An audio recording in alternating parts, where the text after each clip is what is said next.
G'day church, Testimonial Tuesday again, and Pastor Pete's asked me to share with you a testimony from my life. So my name's Ted. I'm a middle child of a family of 14 children, so I'm one of many middle children, I suppose. This journey for me started back in about 2005. Had just been through a marriage breakdown. Had spent a couple of years by myself, just as a single dad of two boys. Got remarried in December 2004 to Lorraine, and together we have 5 children. So I have 2 boys and Lorraine has 2 boys and a girl. Together we started a blended family. So that was December 2004. We went to a Hillsong conference in June 2005, about 6 months later, and from that I agreed to go to a volunteering trip in Rwanda in 2006. I'm going to sort of compact this testimonial quite tightly, because Pastor Pete's asked me to keep it under 10 minutes, so I'll see how I go.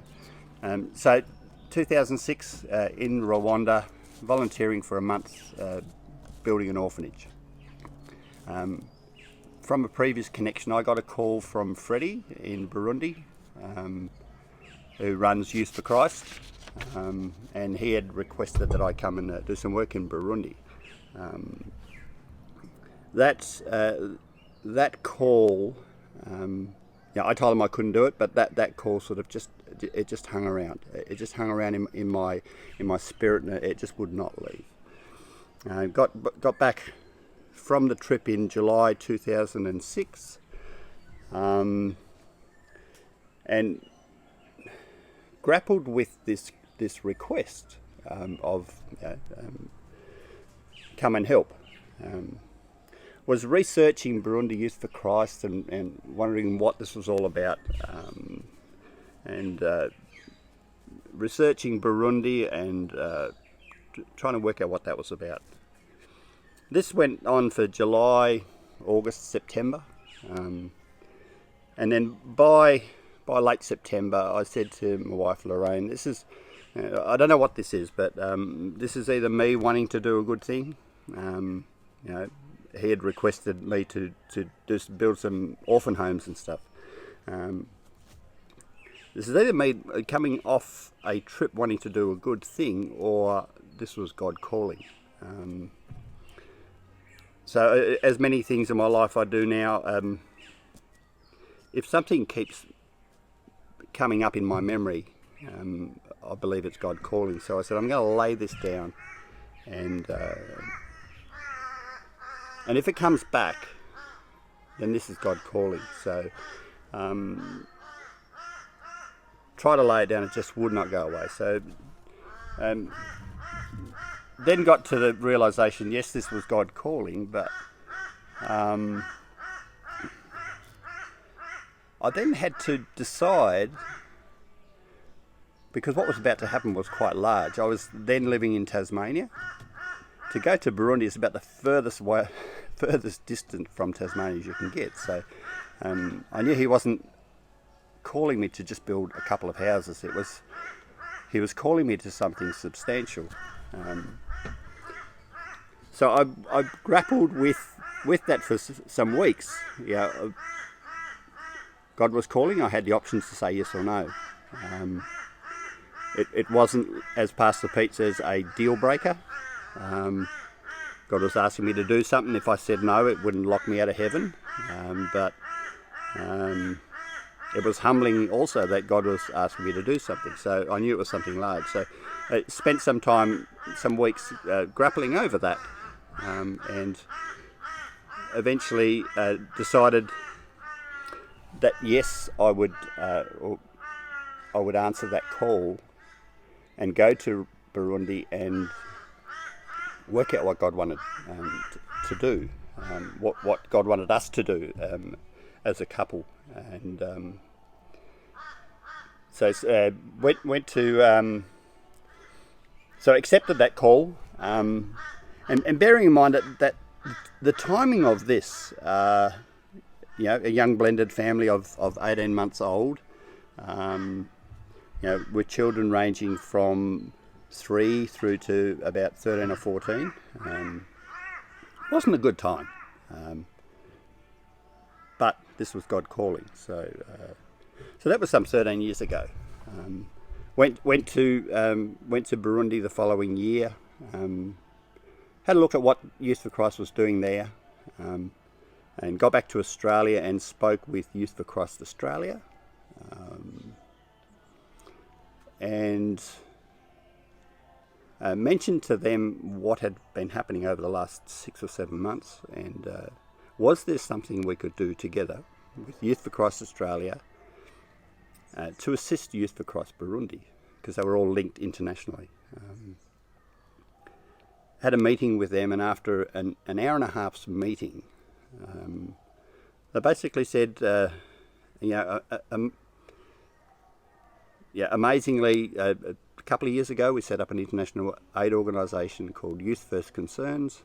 This was to do work internationally, to work with widows and orphans and at-risk children. At which point they said, you know, we've never had a project, sounds like we've got a project. So after an hour and a half's meeting, we had tax deductibility, which was something I knew that had to happen, to be able to do substantial works. We're talking works that are, you know, in excess of $100,000. So we set up the organisation called Villages of Life, and we started to then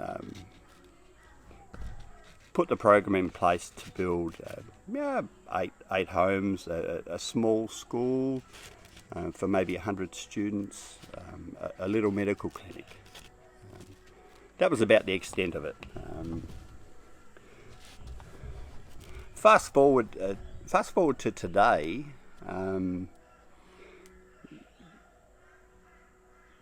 The project now has almost 50 orphans in little family homes, in 6 family homes. So it's a mum and 8 children in each home. It has a school of 20 classrooms with around 550 students. It has a trades training centre which is now under construction for when they exit year 9 and can go and do some trades training. It has a farm of approximately 13 acres. It's way bigger than what we first thought it was. It's way bigger than what I thought was the first call that God had asked us to do. Just a few homes and a tiny little school.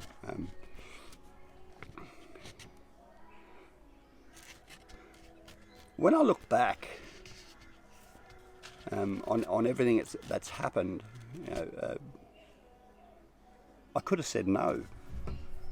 You know, we could have said no as a couple, to say this is too big for us. We chose to say yes. We chose to trust God's promptings. You know, that thing that won't go away, that thing that keeps is a continual burden on your mind. We chose to say yes. God would still love us if we had said no. But the journey's been amazing. We as a couple and as a family are now in a season of release, from heading up the organisation and doing all the organising.